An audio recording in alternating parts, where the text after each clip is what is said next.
Bismillahirrahmanirrahim. Assalamualaikum warahmatullahi wabarakatuh. Alhamdulillahirrabbilalamin. Assalatu wassalamu ala asrofil anbiya'i wal mursalin wa ala alihi wa sahbihi ajmain.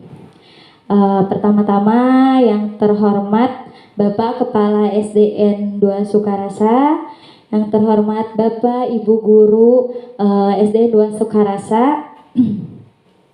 Alhamdulillah pada kesempatan ini kita bisa berkumpul di tempat ini untuk mengikuti kegiatan diseminasi budaya positif.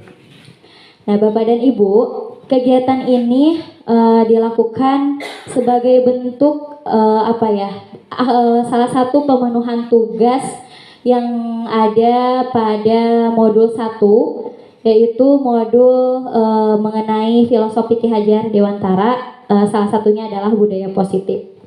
Nah, pada modul ini saya kebetulan saya sekarang sedang mengikuti pendidikan guru penggerak angkatan 9, di mana saya harus mendefinisikan lagi apa yang sudah saya dapatkan dari pendidikan mengenai modul 1.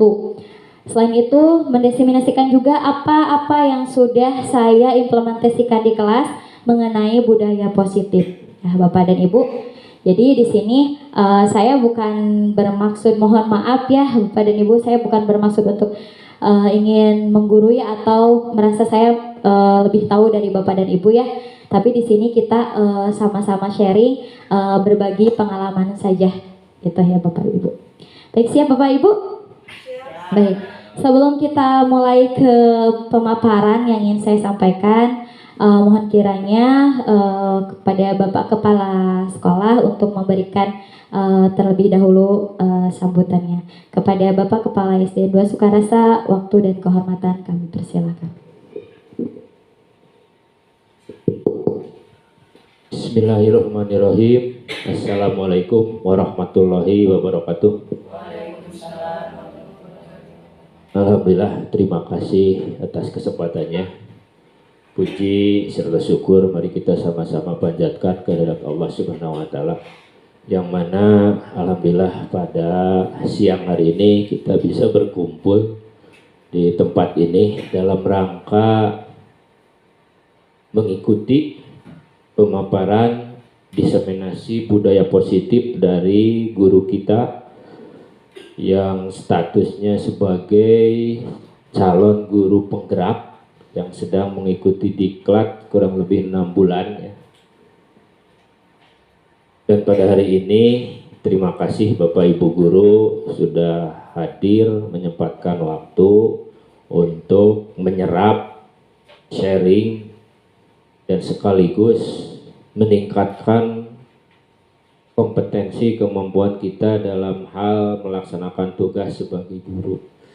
Makanya saya dalam hal ini selaku kepala sekolah merasa senang ada acara seperti ini, karena ini adalah sebuah kesempatan baik bagi kita semua di dalam menyerap, mengikuti tren teoritis, praktis, dan keharusan selaku guru di sekolah dasar dalam mengelola kelas. Makanya teman kita sebagai calon guru penggerak dan kita pun sebagai rekan beliau bisa sama-sama menimba ilmunya. Nah, hari ini sebagai pertemuan kedua dalam rangka berbagi ilmu tentang hasil diklat beliau. Makanya saya antusias dan saya berharap Bapak Ibu semua bisa mengikuti dengan sebaik-baiknya. Makanya kami persilahkan dan selamat kepada Ibu Imas Nur Adawiyah yang sedang mengikuti diklat.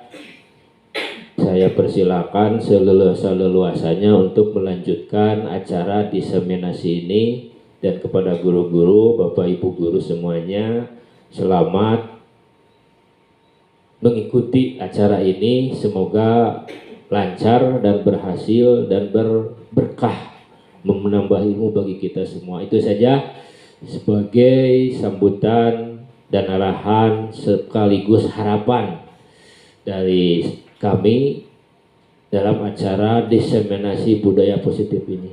Akhirul kalam, wassalamualaikum warahmatullahi wabarakatuh. Terima kasih kepada Bapak Kepala SDN Sukarasa yang telah banyak mendukung dan mensupport kegiatan pendidikan guru penggerak. Mudah-mudahan menjadi amal baik, amal ibadah, ladang ibadah untuk beliau dan juga untuk Bapak Ibu guru hebat yang luar biasa selalu memberikan support dan dukungannya kepada saya dalam menjalani pendidikan guru penggerak ini. Baik Bapak dan Ibu, sudah siap? Siap. Apakah ada yang mengantuk? Tidak ya. Baik, kita mulai saja pada kesempatan ini, yaitu mengenai diseminasi budaya positif. Bapak dan Ibu, diseminasi budaya positif ini adalah bentuk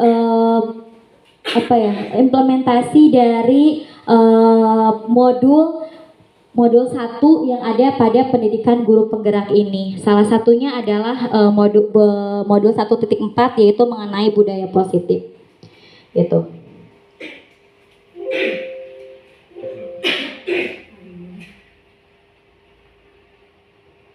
Nah, seperti yang sudah tadi saya sampaikan sebelumnya, pada saat ini saya harus menyebarkan kembali pemahaman dan penerapan pemahaman mengenai budaya positif yang sudah saya dapatkan dan sudah saya implementasikan di kelas. Jadi apa-apa saja sih yang sudah saya implementasikan mengenai budaya positif ini di kelas, nanti kita akan bahas sama-sama ya. Selanjutnya, apa saja sih konsep atau inti dari budaya positif ini? Yang pertama, inti dari budaya positif ini adalah perubahan paradigma belajar. Kemudian ada motivasi perilaku manusia, ada disiplin positif, posisi kontrol guru, nilai-nilai kebajikan, keyakinan kelas, kebutuhan dasar manusia, dan segitiga restitusi. Jadi konsep inti budaya ini adalah inti-inti dari materi yang ada pada modul 1.4 pada pendidikan guru penggerak angkatan 9 yang sedang saya jalani saat ini. Nah, untuk selanjutnya mengenai pembelajaran dengan paradigma baru. Nah, tentu Bapak dan Ibu di sini sudah sangat paham tentang paradigma. Karena kebetulan kita sendiri sudah melakukan pembelajaran dengan menggunakan paradigma baru ya, yaitu dengan menerapkan kurikulum Merdeka. Iya betul, alhamdulillah, kurikulum Merdeka. Apa sih yang ada pada pembelajaran dengan paradigma baru ini? Nah, yang ada pada pembelajaran paradigma baru ini adalah pembelajaran dengan dirancang berdasarkan prinsip pembelajaran berdiferensiasi. Bapak Ibu sudah menerapkan di kelas pembelajaran berdiferensiasi?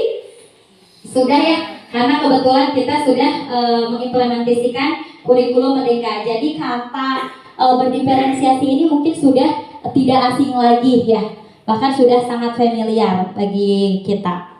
Kemudian dengan pembelajaran berdiferensiasi ini, peserta didik belajar sesuai dengan kebutuhannya berdasarkan tahapan perkembangan sesuai dengan teori psikologi modern untuk mewujudkan profil pelajar Pancasila. Bapak Ibu sudah tahu profil pelajar Pancasila itu ada berapa? Ada berapa? Ada 6 ya. Yang pertama apa Bapak Ibu? Iya, beriman dan bertakwa kepada Tuhan Yang Maha Esa. Kalau yang kedua apa? Betul. Beriman dan bertakwa kepada Tuhan Yang Maha Esa dan berakhlak mulia. Yang kedua, bergotong royong. Kemudian mandiri. Apa lagi? Betul, bernalar kritis, Kreatif, iya. Itu adalah salah satu yang diharapkan ketika kita melakukan pembelajaran. Yang kita harapkan ini adalah murid-murid kita memiliki karakter profil pelajar Pancasila. Nah, Bapak dan Ibu, kenapa sih kita itu mengharapkan harus melakukan pembelajaran yang berpusat pada murid? Sebelumnya saya mau tanya, yang dilakukan oleh Bapak Ibu di kelas ini, pelajarannya lebih berpusat pada murid atau pada guru? Pada murid. Pada murid ya, betul. Seperti sesuai dengan filosofi Ki Hajar Dewantara bahwa pendidikan itu ibarat ladang dan juga petani. Jadi pendidikan itu diibaratkan seperti ladang dan juga petani. Apa maksudnya? Maksudnya itu adalah kita sekolah itu adalah ladang dan petaninya. Nah, siswa itu adalah bibitnya. Jadi kita bayangkan seandainya kita menanam jagung, benih jagung, bibit jagung kita tanam di ladang. Misalnya kita punya ladang A sama ladang B.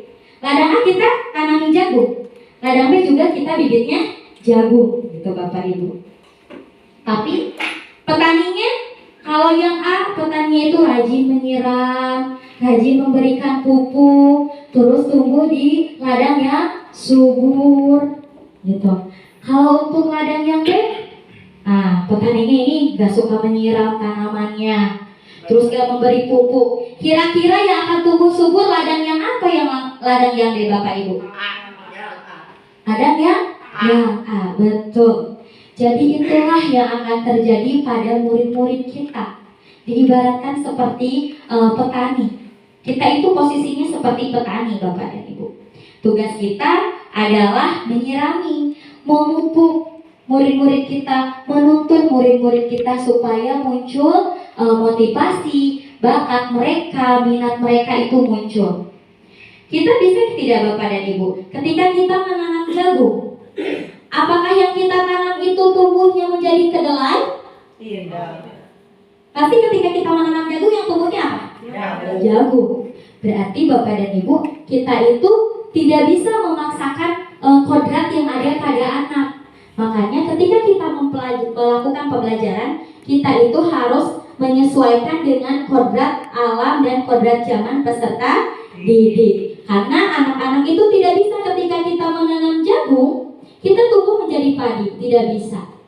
Ya, kita menanam jagung, kita tuai juga jagung. Kita menanam padi, kita tuai juga padi. Tidak bisa kita menanam jagung kemudian tiba-tiba menjadi padi. Jadi seperti itulah peran guru. Guru tidak bisa memaksakan kodrat anak. Anak harus seperti ini. Oh, tidak bisa.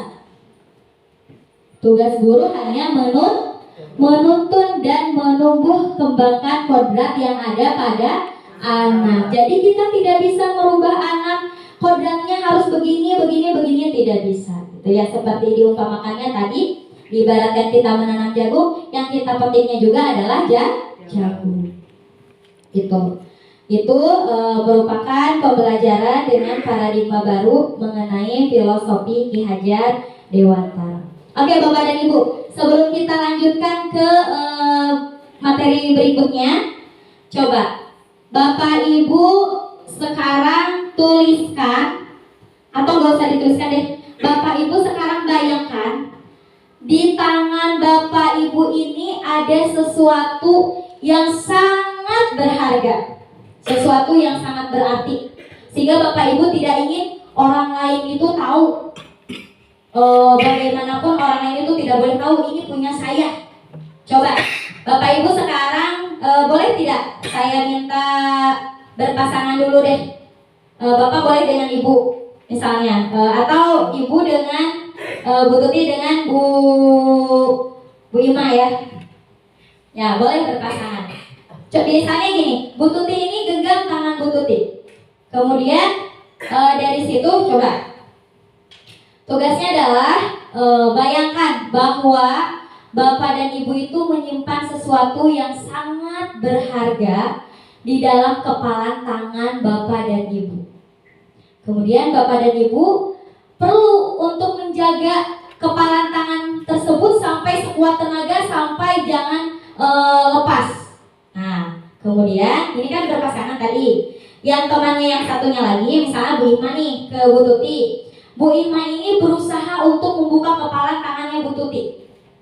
Sampai lepas, entah itu Bu Ima mau ngancem, mau marah-marah, atau mau bujuk, harus bisa. Bisa nggak? Bisa nggak? Oke, ada yang bisa nggak? Nggak bisa ya? Oke, Bu Tuti boleh nggak Bu Tuti ceritakan sedikit saja alasannya kenapa Bu Tuti tidak mau membuka tangan Bu Tuti. Apa ya? Barusan yang saya bayangkan adalah di saat zamannya seperti ini ya, berarti prinsip saya bagaimanapun harus tetap sampai kapanpun keimanan saya harus tetap dipertahankan. Jangan sampai orang lain bisa mengintervensi diri saya untuk goyah dalam keimanan saya. Tepuk tangan untuk Bu Tuti, wah keren luar biasa. Iya, jadi Bu Tuti mencoba untuk mempertahankan apa yang Bu Tuti coba pegang, sehingga orang lain itu tidak bisa mempengaruhi Bu Tuti. Kemudian ada juga mungkin seseorang. Nah ini tuh ibaratnya gini. Kenapa tadi Bu Tuti tidak mau membuka kepala tangannya? Karena Bu Tuti tidak ingin seseorang siapapun mengontrol kita, mengontrol Bu Tuti. Contohnya tadi Bu Tuti tidak ingin seseorang itu mengontrol keimanan Bu Tuti. Tidak mau keimanan Bu Tuti sampai goyah. Jadi artinya sekarang pertanyaannya gini, siapakah yang memiliki peran mengontrol diri kita? Ada yang tahu nggak? Siapa sih yang berhak mengontrol diri kita? Siapa sih? Diri sendiri. Betul Bapak Ibu. Yang berhak mengontrol atas diri kita itu adalah diri kita sendiri. Termasuk ketika kita menghadapi murid-murid kita. Kadang-kadang di sini sering terjadi miskonsepsi. Kadang-kadang kita merasa, tenang saja, di kelas itu semua yang pegang kontrol itu kita, yang pegang kontrol itu guru. Biarkan anak-anak mengikuti apa yang guru mau. Ayo laksanakan ini ke anak, nyuruh ini, nyuruh itu, aturan ini, aturan itu, sehingga kita yang megang kendali atas, yang mengontrol atas murid kita. Apakah itu tepat Bapak Ibu? Tidak, betul. Karena yang berhak mengontrol atas diri kita itu adalah diri kita sendiri, termasuk murid kita. Kita tidak berhak memegang kontrol atas mereka. Walaupun tadi bukan mengontrol, tapi mengarahkan dan menuntun. Gitu. Jadi kita bukan mengontrol anak harus gini, harus gini. Padahal itu tidak sesuai dengan minat mereka, dengan kodrat mereka. Tapi kita kontrol harus begini. Kamu harus belajar gini, kamu belajarnya harus gini. Nah, kita sebenarnya tidak boleh mengontrol. Itu kurang tepat ya Bapak Ibu. Karena yang berhak mengontrol diri kita itu adalah diri kita sendiri. Nah, di sini sering terjadi miskonsepsi tentang teori kontrol. Ada ilusi guru mengontrol murid.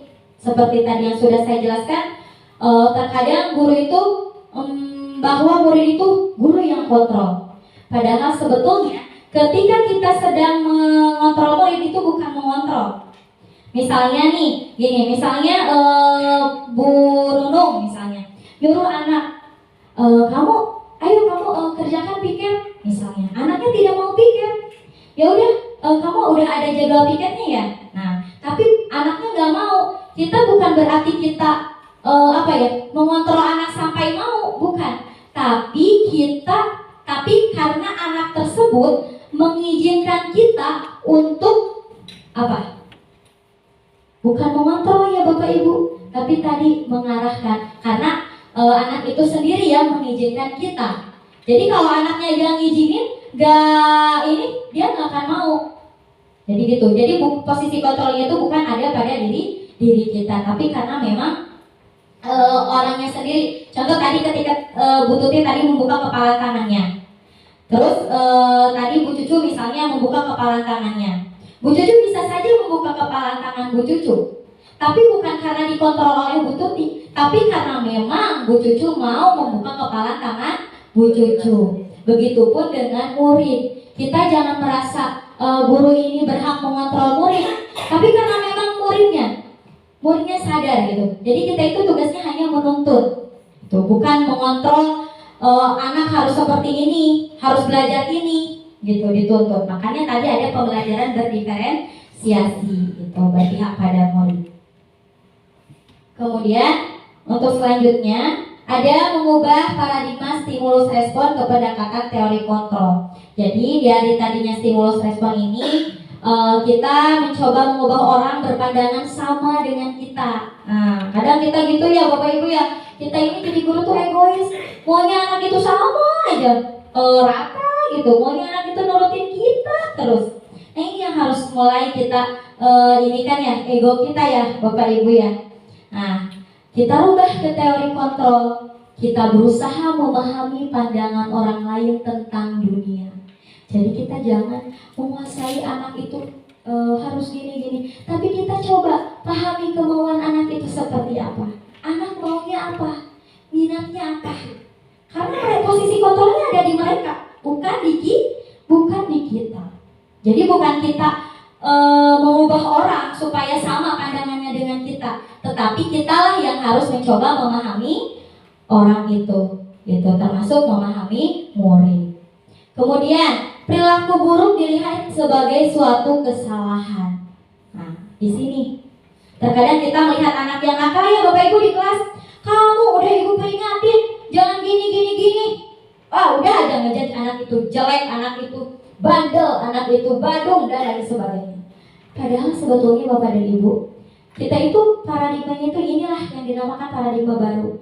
Jadi merubah perilaku dari yang buruk itu sebagai suatu kesalahan tadi menjadi semua perilaku itu memiliki tujuan. Contoh misalnya ketika kita sedang belajar, kadang kita di kelas ada yang ketika kita merangkak ada anak yang ngobrol ya Bapak Ibu, suka gak?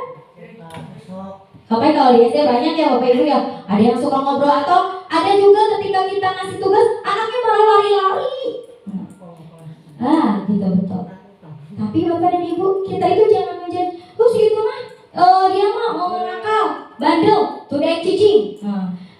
Ubah paradigma itu. Jangan menilai sesuatu itu sebagai sesuatu yang buruk itu sebagai sesuatu kesalahan. Tapi pandanglah semua perilaku itu memiliki tujuan. Kita analisis, kenapa ya anak sedang belajar kok malah ngobrol, kok malah keliling-keliling kelas. Iya, kayak Sandi itu benar. Ya lari-lari kok. Jadi kita cari nih perilaku, pasti ada tujuannya. Kita coba tanya anak, kenapa nak kamu lari-lari? Pasti dia lari-lari itu karena ada tujuannya. Nanti kita akan bahas tentang mengenai kebutuhan dasar manusia. Pasti anak itu lari-lari itu ada tujuannya Bapak dan Ibu. Sebetulnya itu kita jangan memandang itu hanya sebagai sebuah kesalahan saja sehingga kita menjudge anak itu jelek dan buruk. Gitu. Kemudian orang lain bisa mengontrol saya. Nah, dulu kita paradigma yang harus kita rubah adalah orang lain bisa mengontrol saya. Nah, sekarang kita rubah, hanya saya yang bisa mengontrol diri saya sendiri. Kita jangan mudah terpengaruh oleh apalagi oleh hal-hal yang negatif gitu ya. Kita Bapak Ibu yang punya kontrol atas diri kita. Kemudian pemaksaan pada saat rujukan gagal. Nah, kadang kita gitu ya Bapak Ibu. Kalau udah anaknya nggak bisa diperingatin, udah dibujuk. Kamu teh atuh tong kitu wae, sing karunya ka ibu teh. Ya Allah, udah sampai dia mau. Padahal sebetulnya kita harus kolaborasi dengan anak, obrolkan dengan anak. Nah, kamu maunya apa? Kemudian ciptakan pilihan-pilihan baru terhadap anak, gitu ya. Gitu. Itu yang paradigma yang harus kita mulai sedikit-sedikit kita rubah dari stimulus respon menjadi teori kontrol. Selanjutnya apa sih disiplin positif? Nah, Bapak dan Ibu, kalau mendengar kata disiplin, biasanya Bapak dan Ibu yang ada di pikiran Bapak Ibu itu apa? Kalau mendengar kata disiplin? Aturan. Oke. Apa lagi? Tepat waktu, betul. Ya, kalau kita bahas disiplin, biasanya kita berhubungan dengan aturan, tepat waktu. Nah, coba kita mulai ini ya, kita perhatikan. Nah, disiplin positif ini, makna kata disiplin ini telah berubah menjadi sesuatu yang dilakukan seseorang kepada orang lain untuk mendapatkan kepatuhan. Kita cenderung menghubungkan kata disiplin dengan ketidaknyamanan. Kita gitu ya, kalau disuruh disiplin teh susah, pasti gak nyaman, pasti gak enak. Apalagi harus disuruh datang tepat waktu ke sekolah, ya. Kemudian kita rubah nih, salah satu pendekatan disiplin diri ini yaitu kemampuan seseorang untuk mengontrol perilakunya dalam kesadaran dan tanggung jawab atas tindakannya sebagai wujud menghormati diri sendiri dan orang lain. Jadi hilangkan Bapak dan Ibu dari disiplin itu dari hanya sebatas kepatuhan, hanya sebatas untuk menghindari ketidaknyamanan. Rubahlah sebuah disiplin itu menjadi sebuah kesadaran dan tanggung jawab yang ada pada diri kita. Sehingga sebagai pendidik, tujuan kita adalah menuntun murid untuk memiliki disiplin diri sehingga mereka bisa berperilaku yang mengacu pada nilai kebajikan yang universal dan motivasi intrinsik, bukan ekstrinsik. Nanti kita bahas apa sih motivasi intrinsik, apa sih motivasi ekstrinsik. Nah, ini Bapak dan Ibu, nilai kebajikan universal yang kita harapkan. Ini sudah tertera di dalam apa Bapak Ibu? Iya, di dalam profil pelajar Pancasila. Inilah nilai-nilai yang kita harapkan kepada peserta didik kita, supaya peserta didik kita memiliki karakter ini, profil pelajar Pancasila. Kemudian,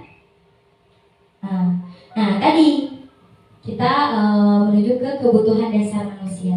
Tadi, ketika kita mengontrol anak ada yang berkeliling-keliling.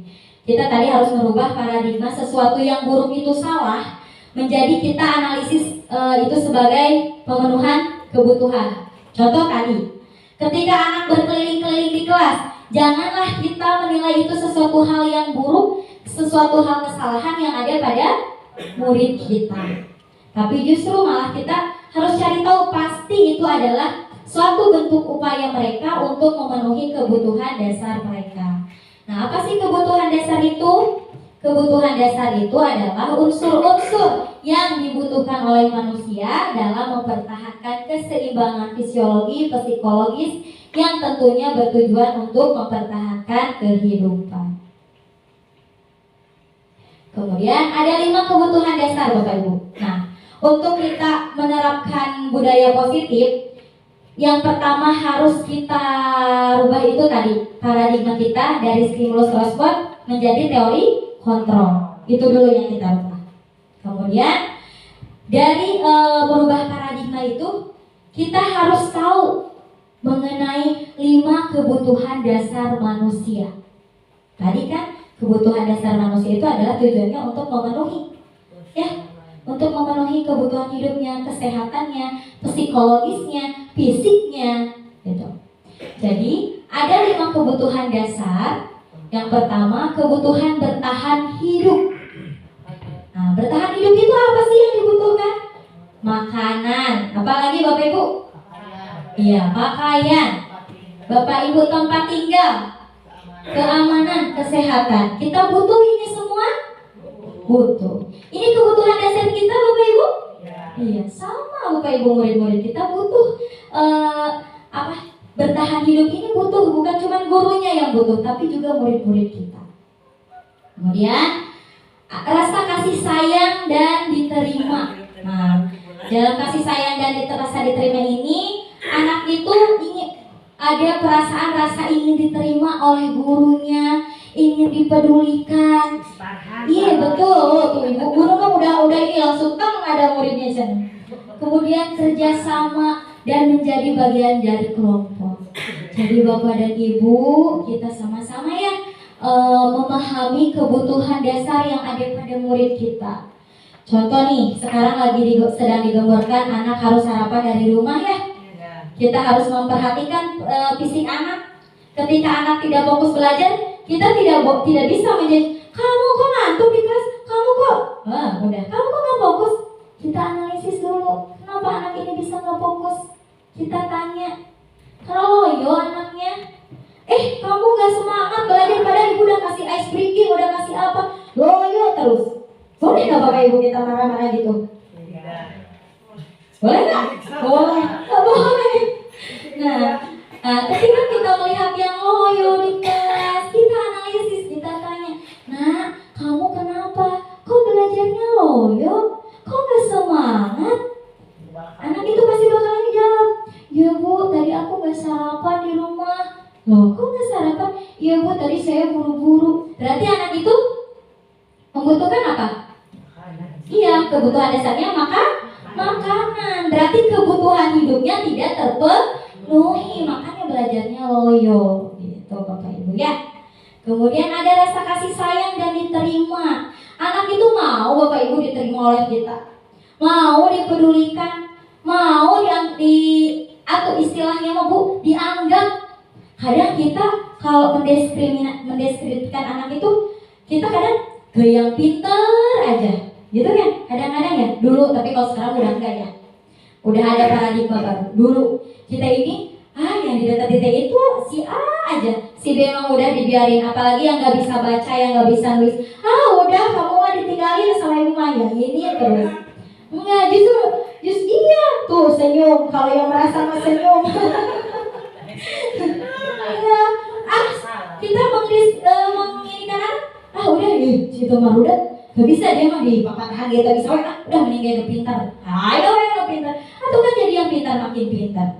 Padahal sebetulnya anak itu butuh diterima, butuh dianggap, bu aku teh ada bu aku teh ayah yang di dia gitu, tong dianggap ke wae gitu.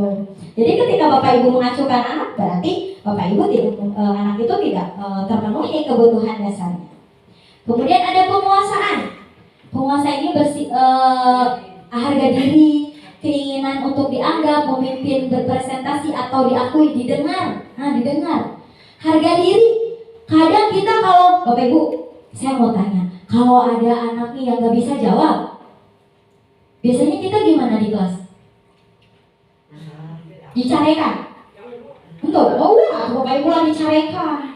Ya, ketika ada yang nggak bisa jawab, kadang kalau ini sebelum ada paradigma baru ya, mana tuh bisa-bisa cenenge, terus dipatahan ku ibu, tapi di depan teman-temannya loh gitu Bapak Ibu. Padahal anak-anak itu kan jadinya apa yang dirasa? Mau. Anak-anak juga sama, punya harga diri. Itu harga diri anak itu salah satu kebutuhan dasar yang mereka harus penuhi. Gitu. Bukan cuma guru saja ya, gitu kan? Anak-anak juga sama. Terus dianggap untuk memimpin. Nah, ini memimpin. Kadang kita di dalam kelompok ya suka berkolaborasi dengan kelompok, tapi kadang-kadang kita fokus ke yang paling aktif saja di kelompok itu. Padahal harusnya kita itu kasih porsi. Kalau di tiap kelompok kasih bagian, nih kamu jadi sekretarisnya, nih kamu jadi ketuanya, nih kamu jadi penulisnya, kamu nanti yang jadi moderatornya, kamu yang jadi presenternya. Bapak ini kok kalau udah kayak gitu anak-anak, pasti, aku tuh kalau ibu disuruh, aku tuh seneng. Anak-anak itu pasti akan merasa dianggap. Ya, ada dapat bagian, ada porsinya, ketimbang kita nyuruh berkolaborasi, tapi kita fokusnya hanya pada yang bisa saja, gitu kan? Kita mulailah dari sekarang kita sama-sama ya memberikan memenuhi kebutuhan dasar pada peserta didik kita. Kemudian selanjutnya kebebasan. Kebebasan ini berhubungan dengan mandiri, memiliki pilihan, mencoba hal baru dan mengendalikan arah dirinya. Bapak dan Ibu, anak didik kita itu butuh kebebasan loh. Tapi bukan berarti kita bebas. Anak-anak itu kata bebas juga butuh kebebasan. Udah dibiarin main, dibiarin apa? Enggak Bapak dan Ibu. Anak didik kita itu butuh kebebasan untuk memilih pembelajaran seperti apa yang mereka mau. Saya lihat di kelas 6 udah mulai ya Bu Tut ya. Bu Tuti udah mulai menerapkan ke anak-anak hari ini belajarnya mau gimana, udah gitu. Nah itu bagus Bapak dan Ibu. Itu kita sudah berusaha untuk memenuhi kebutuhan dasar anak-anak kita, yaitu kebebasan. Biarkan anak-anak memilih. Tadi di pembelajaran berdiferensiasi, ketika kita memberikan tugas kepada anak didik kita, sementara anak didik kita itu gak suka. Contoh aja kita nih Bapak dan Ibu, Bu Tuti atau Bu Yeye disuruh ngegambar ke bapak kepalanya, padahal Bu Yeye teh gak suka. Tapi si bapak teh disuruh Bu Yeye yang ngegambar, dan Bu Yeye teh gak suka. Cok Bu Yeye bakal kumaha? Semangat kan ngerjain kena? Enggak ya, males.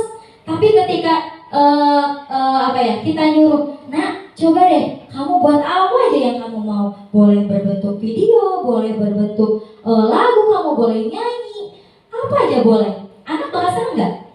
Senang, karena dia punya kebebasan untuk mengekspresikan minatnya, bakatnya, dan apa yang dia suka. Itu kebutuhan dasar anak loh. Kemudian yang terakhir ada kesenangan. Nah, ini kebanyakan kita di anak SD, kebutuhan yang paling besar nih di anak SD. Kesenangan, yaitu bermain, humor, antusiasme, tertawa. Bapak Ibu, sering nggak ketika kita tinggal sebentar, keluar dari kelas, anak didik kita itu ribut, main apa segala macam, ada yang main kartu, ada yang kelereng apa segala macam.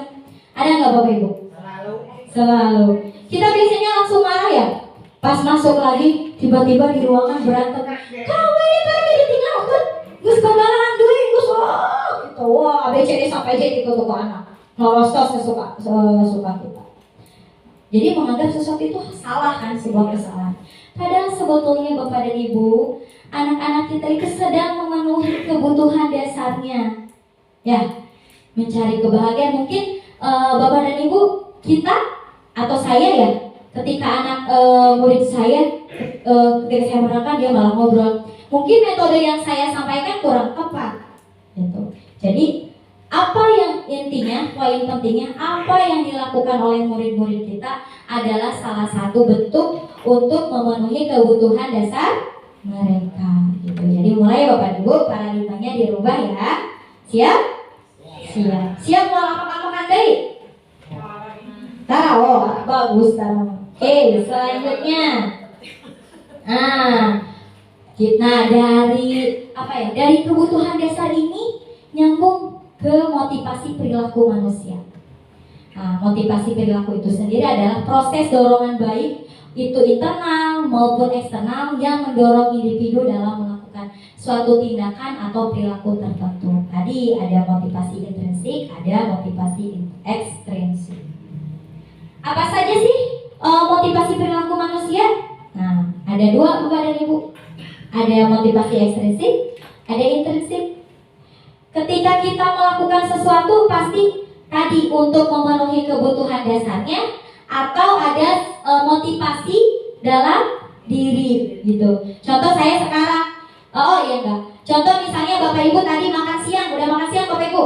Iya. Untuk apa Bapak Ibu makan siang? Memenuhi kebutuhan dasar, betul. Motivasinya naon Bapak Ibu? Intrinsik. Apa disuruh ya, misalkan ya Pak Ujang, Bu Tuti yuk makan, kalau untuk makan Bu Tuti didenda 5.000, gitu tuh. Ya, gitu. Tapi itu dorongan sendiri karena memang Bu Tuti lapar, mau makan. Berarti itu motivasi intrinsik kan sih? Intrinsik. Nah, ketika anak melakukan sesuatu juga itu ada motivasinya. Nah, motivasi ada ekstrinsik, ada intrinsik. Kalau ekstrinsik yaitu ketika kita melakukan sesuatu, tujuannya itu adalah untuk menghindari ketidaknyamanan atau hukuman. Contohnya gini Bapak Ibu, jujur, ketika kita datang ke sekolah tepat waktu, motivasi Bapak Ibu apa? Boleh ada yang mau berpendapat motivasinya apa? Ada nggak? Oh, jujur, luar biasa ya. Supaya dari tegur kepala sekolah, jadi datangnya tepat waktu. Berarti kita menghindari ketidaknyamanan supaya tidak mendapat hukuman. Sieun ditegur ku bapak kepala, datang tepat waktu cepet kita cuma. di rumah oge cenah teu ibak-ibak kaca da seueur dicarekan ke kepala datang terlambat mah gitu. Kemudian ada untuk mendapatkan imbalan atau penghargaan dari orang lain. Nah, Bapak dan Ibu jujur, senang nggak dikasih imbalan? Senang nggak dikasih penghargaan? Senang. Setiap orang pasti senang ya. Tapi ternyata dengan penghargaan atau imbalan itu bisa melunturkan motivasi intrinsik yang ada dalam diri seseorang. Kita biasanya gitu ya. Kalau anak bisa ini, kita kasih reward. Kalau anak mulai berkembang ini, kita kasih reward. Kalau sekali-sekali sih nggak apa-apa Bapak Ibu. Tapi jangan menjadi sebuah kebiasaan. Saya pernah melakukan kesalahan beberapa tahun ke belakang. Ketika siswa saya tidak paham perkalian, saya tantang mereka. Ya udah anak-anak, kalian kalau yang hafal perkalian, ibu kasih hadiah. Nah, gitu. Ceritanya ada nih satu orang. Ternyata yang lainnya juga ikut gitu. Terus ada lagi pernah saya, anak-anak kalau ada yang bisa jawab, nanti ibu kasih ya 5.000 loh buat jajan. Nah, di pertemuan ceritanya ada nih yang dapatku saya sampai benar jawabannya dan saya kasih hadiah. Nah, sering saya kayak gitu, sehingga pada suatu hari ketika saya mengajukan pertanyaan ke anak, anak nyeletuk, "Bu, hadiahnya naon?" Gitu kan? Ah, ibu udah tuh dihadiahkan, nggak mau jawab. Jadi gitu jadinya. Ya, bukan tidak boleh, tapi kurangi Bapak Ibu. Kita jangan terlalu sering, apalagi penghargaannya berbentuk materi gitu kan. Kalau reward, oh iya selamat bagus kayak gitu nggak apa-apa, itu kan nggak apa-apa ya, apresiasi. Tapi jangan terlalu sering reward berbentuk materi gitu kan. Nanti anaknya kalau ngerjain sesuatu itu nanti berharap tuh Bapak Ibu, tenang nggak mau dihadiahkan. Jadi ketika nggak ada hadiahnya dia nggak muncul motivasi intrinsiknya. Nah, sehingga kita harus mencoba memunculkan motivasi intrinsik murid sehingga mereka melakukan hal itu karena atas keinginan dan kesadarannya sendiri. Jadi gitu ya, gitu Bapak Ibu. Jadi usahakan jangan terlalu sering gitu.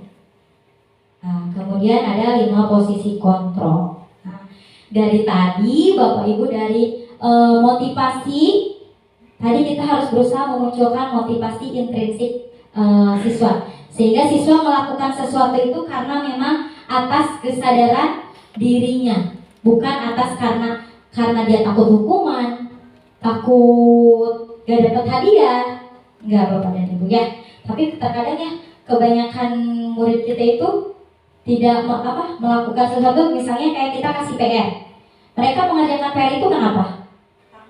Betul. Kebanyakan murid kita gitu ya. Ngerjain itu karena takut dihukum.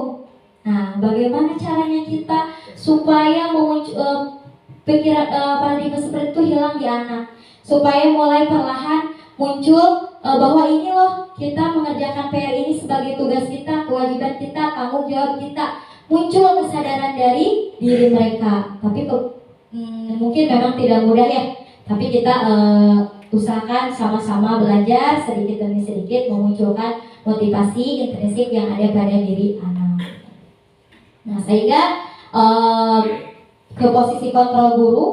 Di sini ada posisi kontrol sebagai penghukum, ada sebagai pemantau, pembuat berasa bersalah, posisi sebagai teman, dan posisi sebagai manajer. Nah, dari tadi dari memunculkan motivasi intrinsik itu kita harus memposisikan dulu. Kita bisa memunculkan motivasi, menggali motivasi intrinsik pada anak. Kita harus bisa memposisikan diri kita sebagai posisi kontrol yang mana. Posisi guru berarti Bapak Ibu, peran kita harus ada lagi ternyata, lagi-lagi guru. Ya karena memang di sekolah itu guru, petani ya. Nah, ini tadi posisi kontrol itu ada 5, yaitu penghukum. Nah, coba Bapak Ibu. ada penghukum. Kalau penghukum itu biasanya ketika kita ini ada kasus ya. Ini saya langsung ke kasus, saya gak paparkan dulu lebih detail gitu.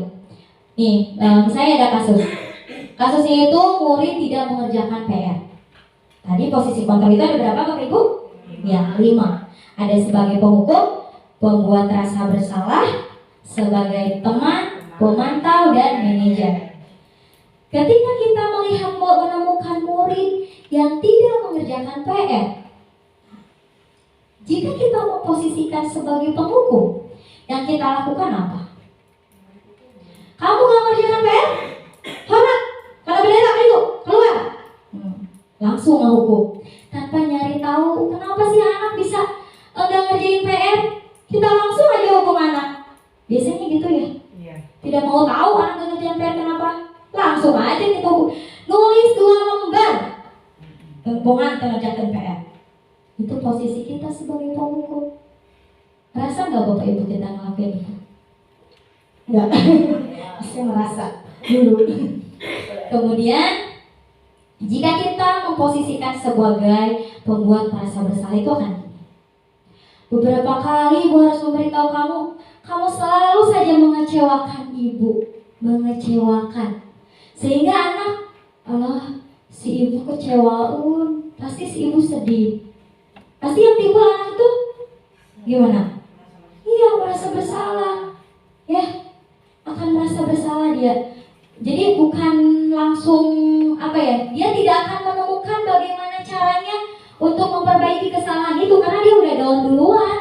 Gurunya udah gak enak nih sama aku. Aduh, aku sedih, jadi terpuruk dalam kesedihan nantinya.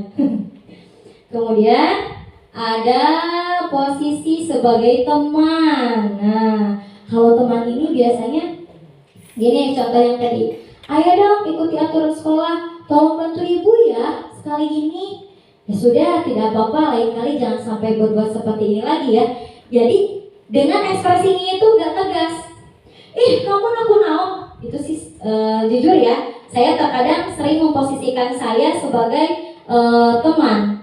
Saya terkadang di kelas itu lebih sering memposisikan saya sebagai teman ke anak-anak didik saya. Sebetulnya itu tidak jelek kepada ibu, hanya ada efeknya. Gak jelek Bapak Ibu, anak-anak itu akan dekat dengan kita. Hanya mungkin ada efeknya. Efeknya apa? Ketika kita memposisikan kita sebagai teman, anak-anak itu akan lebih nyaman dengan kita, sehingga ketika kita tidak ada dan guru lain yang menggantikan, anak-anak itu belum tentu bisa mengikuti dan merasa nyaman dengan guru yang lain. Jadi ada ketergantungan. Ya, terkadang kan gitu. Kadang ada kita menemukan gini, kelas itu mah amare guru nak dipiwarakan. Nah itu mungkin bisa jadi salah satunya ada karena kita memposisikan kontrol kita itu hanya selalu sebagai teman, sehingga ada ketergantungan. Jadi anak terlalu nyaman sehingga kepada guru yang lain itu gak mau gitu. Kemudian ada posisi sebagai pemantau. Kamu sudah melanggar peraturan sekolah, kamu tahu konsekuensinya. Setelah istirahat, kerjakan PR-nya dan jangan diulangi lagi. Nah, ada konsekuensinya. Ada kata kerjakan PR. Sebetulnya ini seperti terlihat seperti hukuman ya. Tapi bedanya apa dengan hukuman? Kalau hukuman itu kita hanya menghukum, tidak berdasarkan data. Ya, tidak ada datanya. Kalau pemantau ini sudah ada datanya, sudah ada perjanjian sebelumnya. Nah, kalau kamu nanti nggak gini, nggak ngerjain PR, kamu harus gini gitu. Jadi harus ada datanya. Anak ini misalnya, kalau kamu tiga kali tidak ngerjain PR, berarti kamu harus bersihin WC misalnya nih. Nah, kalau posisi pemantau, ada datanya. Oh, kamu udah 2 kali nih, kamu udah 3 kali nih, gitu. Jadi udah ada. Kalau dalam bahasa Sunda Bu ancang-ancang, jadi terus seberapa kali gitu kan. Jadi ada datanya. Kemudian, ini Bapak dan Ibu, posisi kita sebagai control manager. Apakah kamu tahu kesalahanmu? Mun anak ngerjakeun PR teh Bu, ulah lain dicarekan. Mane teu ngerjakeun PR? Ulah kitu nya. Terus kunaon bager teu ngerjakeun PR? Kamu tahu kesalahanmu? Kira-kira bagaimana kamu memperbaiki kesalahanmu? Jadi anak gali tuh. Tanya, alasannya kenapa? Jangan asal main hukum aja. Bener gak? Gitu. Kalau kita main asal hukum aja, anak itu gak akan enak, gak akan nerima. Kita aja kalau salah langsung ditegur, kamu, wah, enak gak di kita? Enggak kan? Sama murid juga, Bu. Gitu. Nah, cuma dari 5 posisi kontrol ini sebetulnya tidak kontrol manager ini sebetulnya tidak mendiskreditkan 4 posisi kontrol yang lainnya, Bapak Ibu. Cuma ini adalah posisi kontrol manager ini adalah posisi kontrol ideal. Terkadang-kadang kita boleh menggunakan posisi kontrol sebagai penghukum jika memang itu diperlukan. Tapi jangan terlalu menjadi kebiasaan, gitu ya. Usahakan posisi kontrol kita itu sebagai kontrol manager. Sebentar. Nah, coba kita tes-tesan. Tadi posisi kontrolnya ada berapa, Bu? 5. Oke, ada 5. Keren, Bu Nunung. Kita analisis ya. Guru berkata, terlambat lagi. Kapan kamu bisa datang tepat waktu? Hah? Karena kamu sudah datang terlambat. Sekarang keliling lapangan 2 putaran. Kira-kira apa posisi kontrolnya? Penghukum. Oke, kita cek. Ngomong selama. Oke, lagi ya Bapak Ibu. Nah, ini. Coba ini. Berapa kali ibu harus memberitahu kamu ya? Gimana coba? Kalau orang tua kamu tahu kamu berbuat salah begini, siapa yang disalahkan? Kamu enak di sana senang-senang, ibu yang akan disalahkan. Kita posisi kontrol bersalah nih. Dipalin tersebut. Oke, jeng. Betul. Tepuk tangan aku. Wah, paling tadi hebat guru-guru SD Mustika. Satu lagi. Pak, saya tadi lupa mengerjakan tugas soalnya ketiduran. Gak apa-apa ya, Pak. Besok dia aku ngerjainnya. Guru. Ya, tidak apa-apa. Kamu kan anak bapak, santai aja. Cik, kata naon. Wah, ini hari-hari baik. Betul, posisi kontrol sebagai tepuk tangan lagu nih, hebat. Berarti menyimaknya keren nih, hebat. Selanjutnya, dari posisi kontrol kita menuju keyakinan kelas. Nah, ketika kita ingin memposisikan kita sebagai posisi kontrol, tentu kita harus membuat apa ya? Kalau dalam ini mah MOU mungkin Bapak Ibu ya, perjanjian mungkin ya. Jadi harus ada kesepakatan dulu. Mengapa sih Bapak Ibu? Oh enggak, saya mau tanya, kesepakatan atau peraturan? Kesepakatan. Aduh, baterainya saya. Kesepakatan. Kenapa bukan peraturan Bapak Ibu? Biasanya kita suka, betul. Jujur, dulu kita pernah memasang di depan sudut kelas peraturan kelas. Ya, atau tata tertib peraturan. Pernah ada dulu ya kayak gitu. Nah, sebetulnya Bapak dan Ibu, lebih tepatnya itu bukan ke peraturan Bapak Ibu, tapi lebih kepada keyakinan kelas. Bedanya apa dengan peraturan? Kalau peraturan itu kita yang buat, Bu. Misalnya harus memakai sepatu hitam ke sekolah, kita yang buat, Bu. Sepihak. Berbeda dengan keyakinan. Kalau keyakinan bukan hanya sepihak saja, bukan hanya guru saja. Karena tadi kalau ketika peraturan berarti kontrol kita di siapa? Di guru kan, Bu? Ya, berarti di orang lain kontrol kita. Tapi berbeda dengan keyakinan. Kalau keyakinan itu dibuatnya bersama-sama. Ya, jadi murid juga dilibatkan. Kenapa sih harus keyakinan bukan peraturan? Kenapa? Karena pembentukan keyakinan kelas ini bersifat abstrak, berupa pernyataan universal dibuat dalam pernyataan positif. Ya, positif garis bawah yang jadi garis bawah ini adalah positif sesuai dengan kondisi kelas dan sekolah sehingga mudah diterapkan dan semua warga sekolah dilibatkan saat pembuatan keyakinan kelas. Nah, Bapak dan Ibu, ini adalah salah satu contoh keyakinan yang sudah saya sama-sama buat bersama anak-anak saya. Tinggal kebetulan belum sempat saya tempel. Ini adalah keyakinan yang sudah saya buat bersama murid-murid. Jadi murid-murid itu dilibatkan. Bagaimana sih Bu cara membuat prosedurnya untuk membuat keyakinan kelas? Nah, biasanya kita kalau buat sesuatu kita aja yang buat ya. Anak-anaknya diajak enggak Bu? Biasanya enggak ya. Nah, kalau sekarang coba Bu, kita libatkan anak didik kita dalam merumuskan keyakinan kelas. Nah, caranya bagaimana? Yang pertama, murid itu bercurah pendapat tentang peraturan yang perlu disepakati di sekolah, di kelas atau di kelas. Misalnya gini, anak-anak kira-kira kita mau bikin kesepakatan kelas apa ya? Kita di kelas itu gimana ya? Kan nanti anak-anak itu bakal cerita, Bu, ini yang pernah saya terapkan, kebetulan saya nggak videoin ya, tapi ini yang sudah saya implementasikan di kelas. Jadi anak-anak itu curhat, Bu, untuk micil sampah sembarangan, Bu, jangan makan di kelas, Bu, jangan ngobrol ketika guru menerangkan. Coba tulis. Tapi itu nggak cuma diucapkan Bu, jadi ditulis dalam stick note atau boleh di papan tulis. Kalau saya waktu itu menggunakan stick note. Tulis, anak satu dikasih stick note. Tulis, mereka tempel kesepakatan apa yang akan mereka ambil, masing-masing udah tempelin di stick note.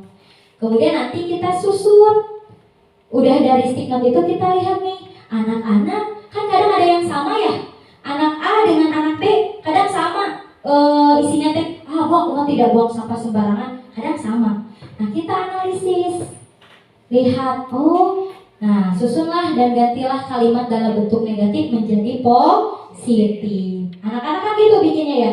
Bu, tong micin sampah sembarangan, Bu jangan tidur, Bu jangan ngobrol. Itu kan masih negatif ya, ada kata jangan. Kita rubah sama-sama bareng anak-anak. Anak-anak, yuk kita rubah yuk jadi kalimat yang baik, yang bagus itu gimana sih? Yang sesuai dengan nilai-nilai. Nanti kita jelasin dulu ke anak nilai-nilai kebajikan yang tadi, gitu. Nah, sehingga dari yang negatif tadi kita rubah menjadi buanglah sampah pada tempatnya. Pokoknya ibu nu negatif mah piceun, ibunya gentos jantan anu positif. Nah, setelah dapat nih yang tadinya jangan buang sampah sembarangan, ganti dengan kalimat positif, buanglah sampah pada tempatnya. Setelah dapat nih urutannya, kalimat positifnya, kita tinjau. Tahu-tahu siapa tahu ada yang sama tadi. Ya, misalnya gini, menghargai orang lain atau tidak mengobrol di kelas. Itu kan sama-sama nilai kebajikannya menghargai orang lain kan. Mengobrol di kelas atau tidak memukul orang, itu sama-sama menghargai orang lain. Kita langsung saja tuliskan, tidak usah nuliskannya jangan mengobrol di kelas, langsung saja menghargai orang lain. Tapi kita jelaskan ke anak, menghargai orang lain itu seperti apa, bagaimana. Ini loh menghargai orang lain teh yang ini yang kalian tulis. Ajak Bu anak itu berdiskusi, gitu. Kemudian keyakinan kelas selanjutnya bisa diletakkan di depan kelas. Dan jangan banyak-banyak Bu. Bikin keyakinan kelasnya berapa? 20. Boleh nggak Bu kayak gitu? Boleh nggak?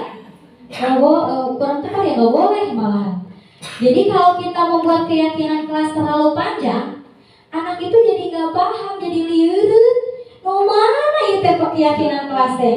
Bingung. Tapi kalau kita bikinnya ini ya, nggak terlalu banyak, misalnya 5 atau 4 atau 6, anak itu jadi sehingga mudah paham, apalin. Oh iya, poin kahiji keyakinan kelasnya iya, berarti tong iya, gitu. Karena mereka yang buat, jadi mereka akan paham, akan sadar, gitu ya. Beda-beda ketika kita berebet, sehingga bahasa eta tata tertib kelas berebet, sampai balik yuk, kebyong, gitu kan. Anak paham gak itu isinya semuanya? Enggak kan? Gitu. Jadi gak usah panjang-panjang Bu. Terus, nah Ini bentuk implementasi yang saya lakukan di kelas ketika penyusunan keyakinan kelas. Mereka seru Bu, cuman sayangnya saya nggak tempel karena waktu itu untuk nempelnya kartunnya itu swasibannya nggak ada ya waktu itu. Jadi anak-anak itu berdiliran, ayo tempel. Seru Bu, mereka itu senang. Apalagi disuruh ketika buat keyakinannya mereka hias sendiri. Bahkan anak anu sok teu daya diem geuning Bu, nu sok heureuy wae disuruh nyusun ini mah diem, dia asik. Bangga gitu, apalagi ketika dia tempel. Bu punya saya udah tahu dulu. Bu, ibu ini punya aku, ini aku yang bikin. Anak bangga nggak Bu? Senang nggak Bu anak? Ketika karyanya terlihat di tempelan. Senang. Wah asik, udah kayak gimana, kayak gitu kan? Nah kita kasih paham ke anak. Nah ini kan kalian yang buat, berarti siapa yang harus melaksanakan? Berarti kalian, kita ya. Jadi jelasin kan, ajak anak sama-sama. Sehingga dari pembentukan keyakinan ini muncullah segitiga restitusi. Jadi dari dari kebutuhan dasar, posisi kontrol, keyakinan kelas, itu semuanya merujuk kepada tahapan segitiga restitusi. Tadi ada posisi kontrol manager. Nah, seorang posisi kontrol manager lah yang bisa melakukan segitiga restitusi. Penghukum mual Bu, ujung-ujung segitiga restitusi. Penghukuman langsung itu aja kan nantung ayo. Sobat jam penghukuman boro-boro segitiga restitusi. Saha nu sok itu? Abi. Apa sih segitiga restitusi? Nah, segitiga restitusi itu adalah suatu proses dialog yang dijalankan oleh guru agar dapat menghasilkan murid yang mandiri dan bertanggung jawab. Kayak itu. Dialog Bu. Masuk kan Bapak Ibu dialog? Setiap hari ya Bu berdialog dengan muridnya. Nah, jadi ketika anak melakukan kesalahan, janganlah pandang itu sebagai suatu kesalahan. Tapi ingatlah, itu adalah salah satu cara mereka untuk memenuhi kebutuhan. Sehingga dari situ, ketika kita sudah tahu nih, oh anak ini ingin memenuhi kebutuhan ini, posisikanlah kontrol kita sebagai manajer. Nah, setelah memposisikan sebagai manajer, baru kita bisa menerapkan segitiga restitusi. Ajak anak itu berdialog dengan kita, ya. Ajak ngobrol, curhat atunya. Nah, bagaimana sih? Untuk apa sih berdialog dengan anak? Iya, supaya murid itu mandiri, bertanggung jawab dan tahu bagaimana cara menyelesaikan permasalahan yang sudah dia lakukan. Gitu. Apa saja sih tahapannya? Yang pertama adalah menstabilkan identitas. Maaf ya Bapak Ibu, ini layarnya agak boros. Ada juga yang kedua adalah validasi tindakan yang salah dan menanyakan keyakinan. Jadi Bapak Ibu, nanti kita usahakan jangan memposisikan kita sebagai penghukum lagi ya. Ketika ada anak yang kesiangan, yang gak ngerjain PR, yang ngobrol di kelas, atau yang kadang sekarang ada yang nyeletuk ngejailin temannya ya. Iya, kita jangan langsung hukum, kamu ada kan? Nah, kalau gitu deh Ibu namanya. Ayo, ajak anak berdialog Bu. Ajak anak ungkapkan kenapa bisa begitu, kenapa mereka melakukan itu. Ajak baik-baik, tapi hesenya Bu. Kamu murid mesur, kamu murah kalinya, ayo begitu, kamu pas ketika di sauran, Ibu lagi baru naon, masih mereka kalau nangisnya, ada sekalian gitu. Oh, sensor. Nah, bagaimana sih caranya gitu? Jadi yang pertama kita lakukan kepada anak tadi ya, yang pertama itu adalah menstabilkan identitas dulu. Kita jangan langsung ngejudge anak itu salah. Kita jangan langsung nyebutkan mana masalah. Nah, Jangan, stabilkan dulu ketika ngobrol dengan anak teh. Ulah ojol-ojol kieu kamu dah teh. Kamu tadi salahnya. Kumaha atuh kamu teh? Kok kamu akhirnya dihukumnya? Nah, itu emang berdialog ya. Tapi tidak berdialog sebagai control manager yang menggunakan metode segitiga restitusi. Kalau segitiga restitusi ini gini, yang pertama dari menstabilkan identitas. Nah, yang dilakukan itu gini pertanyaannya. Contohnya ya Bu ya, tapi ini kan fleksibel, kondisional ya. Kamu pasti punya alasan mengapa melakukan hal itu. Misalnya tadi anak yang gak ngerjain PR. Nah, kenapa kamu gak ngerjain PR? Kamu pasti punya alasan ya kenapa kamu gak ngerjain itu. Duh, di sini teh romantis gitu ya Bu, kamu ini. Munaya guru begitu. Nah, usahakan sekarang kamu pasti bisa, udah belajar segitiga restitusi. Nah, atau romantis Bu, udah romantis ya kalau pasangan wae, kemudian juga Bu harus gitu ya. Harus dari hati ke hati, mau jeung bebek we ya di rumah. Romantis saya dari tuan naon, hari kamu dia kamu tuh ngerjain PR, udah anak molotot kamu dia. Entok Bu, sama Bu. Nah, kalau abi mah Bu dibalik di rumah mah, mana yang hari kamu sama gitu Bu. Atau misalnya kita mengucapkan kata gini, kamu patut bangga karena telah melindungi sesuatu yang penting buatmu. Nah ini misalnya gini nih, kalau kalimat ini ada anak nih yang apa? Gini budak SD lo Bu, sifat lokatnya sok direbut. Komo kelasan apanya Bu Rima? Ibu, mata tadi ku si Hamka dicokot. Nah gitu kan? Nah sehingga kan tidak enak dia itu berusaha untuk mempertahankan miliknya. Sehingga geluh yung teman-teman kali aku wah bukok gitu Bu, papukat. Ya, padahal sebetulnya si anak A ini sedang memenuhi kebutuhan dasarnya, betul ya? Karena tadi haknya diambil, pensinya diambil sama temannya. Ya. Nah, kita bisa menstabilkan identitas dulu. Gitu. Enggak apa-apa, kamu berhak mempertahankan milik kamu. Jelasin dulu. Boleh, wajar gitu. Identitasnya distabilkan dulu. Gitu. Jadi jangan langsung ojo-ojo, kamu salah, kamu ini, udah kumaha kek, sok, kamu terus tempat jabut. Saya gitu ya. Stabilkan dulu identitasnya.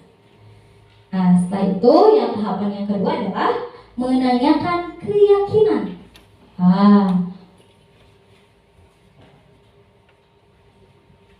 Oh, Bapak dan Ibu, sepertinya ini ada yang error ya. Nah, yang pertama menstabilkan identitas. Tadi ya, berbuat salah itu hal yang wajar gitu ya. Nah, terus stabilkan identitasnya atau itu misalkan gini, anak yang tadi direbut pensilnya. Nah, kamu kenapa kamu berantem? Kenapa tadi kamu mukul si B? Tanya, kan nanti anak, ya Bu, soalnya pensil saya direbut gitu. Pensil saya Bu direbut sama si B. Saya kesel Bu. Nah, terus nanti kita tanyai stabilkan ini. Tidak apa-apa, wajar kok kamu berbuat seperti itu karena kamu mempertahankan barang milik kamu. Tapi misalnya baik-baik Bu, jadi tapi menurut kamu yang kamu lakukan ini sudah tepat atau belum Nak? Gitu. Dan anak kan mikir, oh iya ya, yang saya lakukan ini ternyata salah Bu. Harusnya saya nggak mukul teman, harusnya saya ngomong baik-baik gitu. Jadi anak itu diajak ngobrol Bu. Nah sehingga atau kita bisa juga nih menanyakan keyakinan. Jadi tadi menstabilkan identitas, validasi tindakan yang salah, dan yang terakhir menanyakan keyakinan. Tadi kan kita sudah buat keyakinan kelas ya. Nah, ada misalnya keyakinan kelas itu menghargai orang lain. Kira-kira menurut kamu melanggar kesepakatan kelas kita tidak? Apa keyakinan kelas kita? Kamu ingat tidak keyakinan kelas kita? Kan tadi keyakinan kelasnya cuma sedikit tuh. Jadi anak ingat karena mereka yang buat. Oh iya Bu, tadi keyakinan kelasnya, oh ini Bu, menghargai orang lain, tapi saya langgar. Nah, jadi kan anak udah tahu. Jadi nggak kita yang nyugetin kamu salah. Enggak. Jadi anak yang sadar, anak yang bisa menemukan bahwa dia itu salah gitu. Jadi bukan kita langsung kamu salah nih, kamu guru kemana? Enggak. Jadi ajak berdialog, gitu ya. Stabilkan identitasnya, validasilah tindakannya, gitu. Sehingga anak sendiri yang menemukan kesalahannya gitu ya, benar atau salahnya. Nah, kemudian kita tanyakan, misalnya dengan cara apa kamu ingin memperbaiki gitu. Jadi bukan kita kamu nanti harus gini, enggak Bu. Kasihlah kesempatan anak untuk memperbaiki kesalahannya, untuk mencari tahu penyelesaian dari masalah yang telah dilakukannya gitu. Itu melalui segitiga restitusi gitu ya. Nah, dan diharapkan dengan segitiga restitusi ini dapat memunculkan motivasi intrinsik pada peserta didik. Dan inilah saya sudah menerapkan segitiga restitusi pada anak.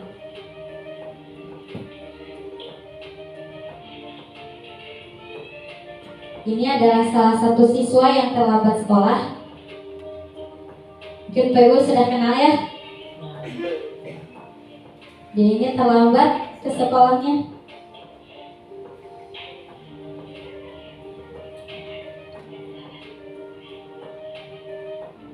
Jadi kita gak langsung nyarekan Bu, mau kasihan nanti kamu sok berdiri di depan. Begitu Bu, udah aja biarin dia ikutin haknya, penuhi dulu haknya untuk apa Bu? Belajar. Haknya itu kan haknya Bu. Kalau kita langsung ketika anak datang langsung hukum suruh bersihin WC, suruh berdiri di lapangan hormat bendera, kita ngambil haknya nggak? Ngambil haknya kan untuk belajar. Udah aja biarin aja dulu. Nanti baru deh kita Najwa terima kasih. Nah. Jadi ajak berdialog Bu. Toasting yes dapat aja. Ya nanti. Nah,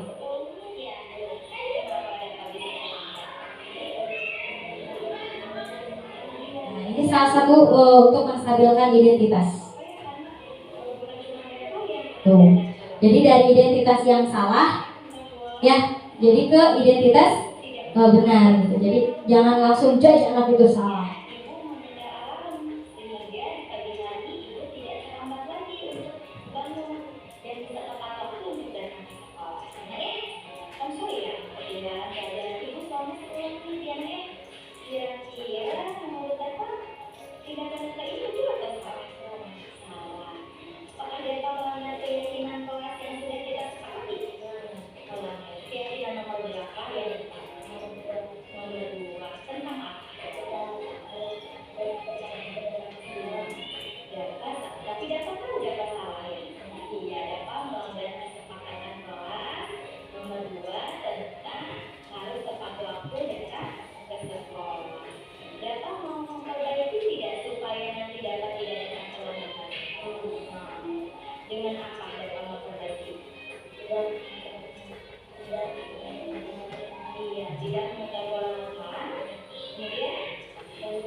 Iya Bu, tadi kita sebetulnya tadi itu bukan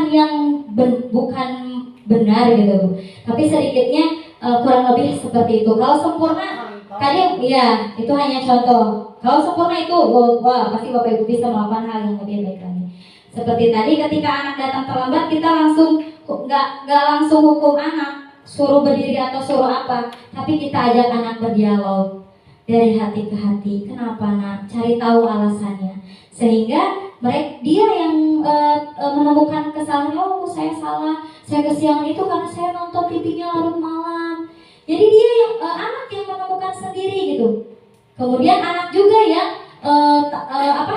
mencari tahu bagaimana caranya supaya dia datang terlambat.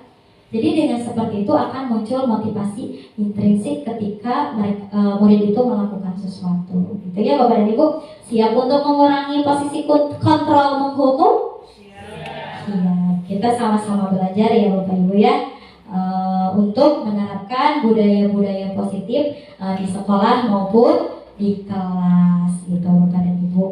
Mungkin itu saja yang dapat saya sampaikan pada kesempatan hari ini. Sesi berbagi pada hari ini mungkin tidak sempurna, tentu banyak kurangnya karena saya juga masih belajar, masih dalam proses mengikuti pendidikan calon guru penggerak angkatan 9. Ini hanya sedikit saja dari apa yang sudah saya dapatkan dan sudah saya implementasikan. Semoga kita bisa terus menerapkan pembelajaran yang berpusat pada peserta didik dengan mengimplementasikan dan menerapkan budaya positif kita di sekolah.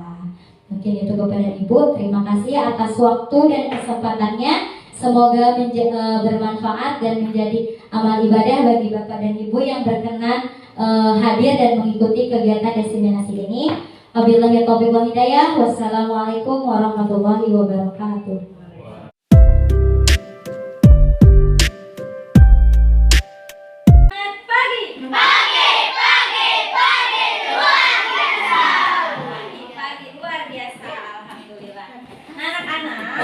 Pagi hari ini kita akan membuat keyakinan kelas dengan kesepakatan ya. Kenapa keyakinan kelas? Karena dengan keyakinan kelas nanti kalian bisa meyakini dan melaksanakan apa yang sudah kita sepakati bersama ya.